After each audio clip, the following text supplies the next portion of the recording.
আসসালামু আলাইকুম এভরিওয়ান। তো সবসময় আমাকে সবাই দেখো যে আমি খুব হাসি খুশি আর সুখগুলাকে শেয়ার করি। তো চলো আজকে তোমাদের সাথে একটু আমার ভিতরে লুকানো সব কষ্টগুলো শেয়ার করি।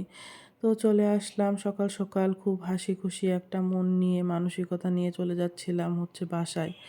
বাসায় গিয়ে দেখি আব্বা এত পরিমাণ অসুস্থ যে আমি জানি না, আমরা টেনশন করব দেখে আব্বা আমাদেরকে বলে নাই, জানাই নাই। তো গেলাম বাসায়, যাওয়ার পরে প্রায় ১-১.৫ ঘন্টা আব্বার সাথে কথা বললাম। তো যেয়ে দেখি আব্বার জন্ডিস ধরা পড়ছে, আর তার সোডিয়ামের পরিমাণ বরাবরই কমে যায়। আর অনেকেই জানো হয়তোবা যে সোডিয়ামের পরিমাণটা কমে গেলে অনেকের অনেক সময় মৃত্যু পর্যন্ত হয়ে যায়।